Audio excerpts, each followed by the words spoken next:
Your name, very briefly. Your name? My name is Somto. Somto Chukwu. Nage Samson. Yes. Ejike Nage. Yes. Ifeanyi Obi Harmony. Ifeanyi Obi Harmony. Yes. Ije Chinasa.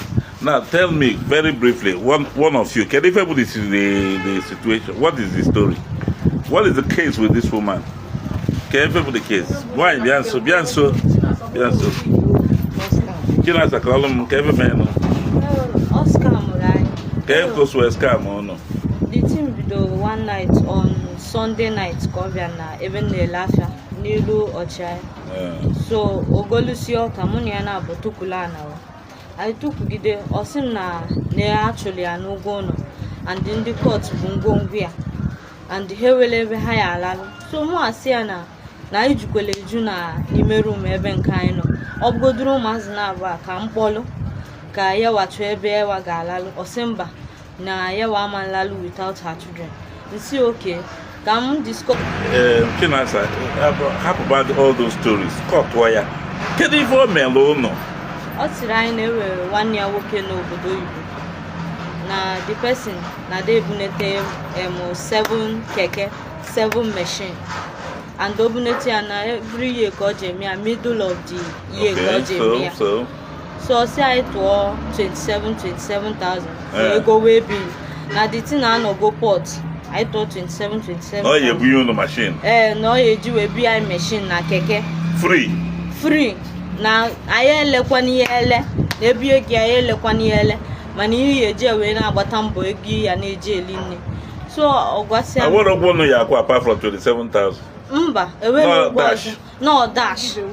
Give away from who? From 1 year okay no obodo Igbo no but an lodge na if I go out. Yes, sir. On where to 27,000. Yes, sir. Ego lego no total. 128,000. Kedu ko so e gbasa nwanye ebele? O si na no why ebele na ya na na abobie na eje ije ditin. Na ya we bulusigo ndị nke o ebulu bi ndị members ya bụ mommy PA with mommy Adam. Una neje fu ebele. Una neje. Yes. Your mom mafo. Man, okay, una ewezili ewe na obu room. Yes. Okay. Nwanye ebele. Ka ebele a na-akọ. Na akụkọ awakwa ya lie o maka na ihe a na-ekwu anwere ya nwụta n'ime na ụmụaka kpọba n'ụtụtụ west mom dia way na one of my member mbute machine na eke machine na mụ dị surprise na mama ko na ko no so no ji afam na mụ ebugo mụ machine nke channel ndị members lapụ ike ya fanwa na ka o ji ega na azụ megide wee ka onye fanwa nke fa na azụ mụ nwa sabi kana mama ko na ko nwekọ machine ebiru m onye a na-ekwu mụkọ dị nwanne ya nwa na-ekwu so ya ka mma nwụrụ m ikwu na ibi nwụrụ onye mma ama m as my member na-abịa ekpele so no ya bi ihe mwa no dete mgba m ya na aka m no ma dron ihe mwa na akọ n'ime so no onye nwa no ya ku 400,000 o si ya ku 400,000 hey okay okay man if what this woman o kwesi na unu ya agbagie by now nwanyị I have had an encounter with you before as the chief security officer of Nkpor Okpagbo oge dupe some people of their money na aye KF ego only one year 2.7 million. Because we found out that you were lying to them and we took you to SARS. You were remanded in prison custody. That case is still in court, no Giri. So now that one is not enough for you. You also got involved in the Facebook, putting your obituary on Facebook.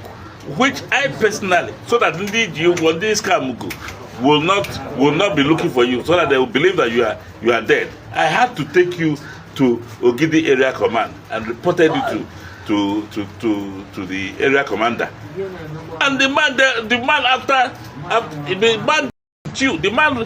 treated the case. The case is still pending in that area command. He will ever go from car. I want to get in a problem. You are an unrepentant serial offender. Right on, sir. Why are you still insisting on staying on in this town and scamming people? Look at this one. I call this one my daughter because that's what she is. Look at all these young boys struggling to survive. Why? What do you have to say for yourself? Need help. I'm seeing about Which help? How will you refund these people their money? Ụmụ ya mkpọrọ. Oh, one year Mkpọrọ more. since ụtọ sị na ya labịa fụdọrọ m. Look at her again. Another case of 419 against the 7. Kedafaya. If not again. Eze wulu onye ebe. Onye? Amaọka. Kebe ba mo ka ye ebe ka ibo. Amaọka. Abo ka wala di ebe. Ihe ara local government. Ana no gị na ebe. Ibo. Amaọka ka ala. Debe ka ebe igwa no nwe ibo. Uli. Look at that. We are down this road once again. The same woman, the same scamming case.